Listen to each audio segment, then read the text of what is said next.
Well, welcome to Tapo International Motorsport Park, where we're on the first day of the new season, brand new championship, the Bridgestone GR86 championship, new car, new tyre, lots of new faces. And we've enjoyed some action in the first race this afternoon, joined by race winner Hayden Beckerer, second place Hugo Allen, and third place from top rookie Chris White. Hayden, let's start with you. It looked like you soaked up quite a lot of pressure in that race to win. Was it hard or was it easy? Oh no, it was definitely difficult. The whole group, I think 5 of us were in a freight train and they were all applying pressure throughout the whole race. So no, definitely a difficult race. You mentioned in the post-race interview on TV that you damaged the steering a bit, knocked the tracking out. How did that happen? Through turn 9, I think it is, just got too much curb, and the steering was a bit bent after that. So make it harder for you? Yeah, absolutely, especially through the final turn and in turn 9 as well. I was struggling with being able to steer through there. So you had to defend first from Josh, but he was carrying a penalty for, I think, not quite in the right position in the box and a slight movement at the start. So there was Josh first, and then Hugo passed Josh. How hard is it to defend here? There's very few places to pass, which I assume means that if you're strong at those places, you can defend pretty well there. Yeah, definitely. It makes it a bit easier for me to defend, making it with a difficult car to pass. And then through turn 9, I was struggling, so Hugo was always wanting to pass me through there, but I was able to defend throughout the whole race. So in testing, and I think in the build-up to the championship, Hampton Downs, and here yesterday and the last couple of days, you've been there or thereabouts, but obviously you released the beast today and definitely had a pace advantage.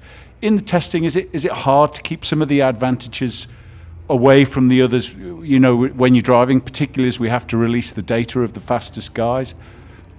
Yeah, I think one thing for our team that we were doing is actually trying to run a sort of race scenario. So we were actually doing the full session, going out and doing the full session where other drivers were having cool-down laps and then trying to improve their one-lap sort of pace.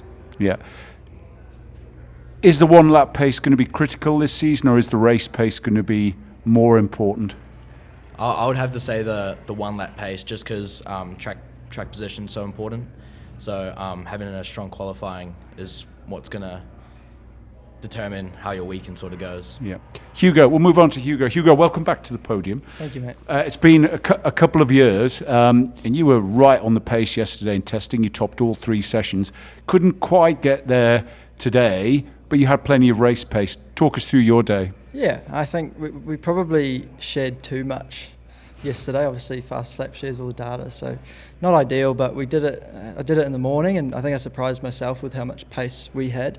And I think we got to that point and said we'd probably shared enough, so we'll just keep doing it. And there are always going to be guys that back off and in practice to avoid sharing the data. But yeah, I think even though we were fast in practice, we knew that we were focused on having a good race car, not necessarily qualifying car. We thought we'd be okay and get away with it, but yeah, we didn't. So when you got past Josh, I think it was coming into the final sequence, did you think you had a chance of catching and passing Hayden, because it was close? I did, yeah, I did, absolutely. I was catching him, and look, I've got to give credit to my boys, Toddy and Ian, for setting the car up that way. It's been perfect pretty much since we rolled it off the trailer on Thursday, and that end of race pace is really, really good. It's just when I got up behind Hayden, we had a small little engine problem, but it's just a small ECU problem, but it's teething issues. It's a new car, it's always going to happen. Every conversation I've had with you over the last sort of few days of the championship, you've been very complimentary about the car and the tyres. What are you enjoying about it? I think it's enjoyable that it's qualifying's almost not a one-lap kind of shootout, but it's a 3-lap shootout at the start, which I think encourages you to get the absolute most out of the car, and it puts a lot of pressure on you, which I like. But yeah, even though it's like that in qualifying, they still tend to hold on for a long time in the race, just like they did today. So you can't knock the tyre at all, because I think it's absolutely an upgrade from last year. 25 cars, I think, covered by 22 seconds today, which points to a very competitive championship ahead. Are you looking forward to it? Absolutely, yeah. Really thankful just to be here with the help of Keith Houston at Kiwi Tarp and Care Vets, and I've got a few other sponsors that are helping me to be here. So I can't thank them enough, because I wouldn't be able to do it off my own steam. I need a bit of backing. So yeah, as I say, I'm just thankful to be here, and if I'm on the podium, great. If we're not, then we've got some work to do. Cool. Let's move to Chris. Chris, series debutant this weekend, first race, first podium, and rookie winner. So that's a pretty good start. Yeah, I think it's an awesome start coming into the series. Like, Toyota's done an awesome job moving to the new GR86. I think it's an awesome change. It's brought in a lot more young talent and made the racing a lot closer this year. So I think it's an awesome year for the Toyota 86, and I can't wait for the year to continue. So your last season was in the RX8s, similar kind of rear-wheel drive, tin top. How much of that have you been able to bring to the GR86?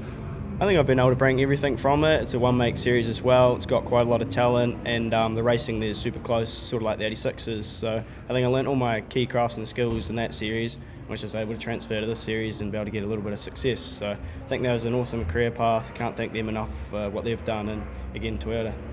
So I think after the race, I said to you that it looked sort of fairly straightforward race and a bit boring from your point of view, but you said far from it. It was a bit full on. Yeah, definitely. It's always hard as a driver because you're so focused on what's ahead of you that you don't think about too much. But when you come in the pits and you have a debrief, there's heaps that was going on. And, you know, these boys are racing so fast and hard that it's awesome. It pushes me to my limits and gets the most out of me. So congrats to them on getting the first and second. Excellent. All right, well done today, boys. We're back tomorrow with 2 races, the reverse top 10 and then the feature race. Best of luck in that, and hope you go well.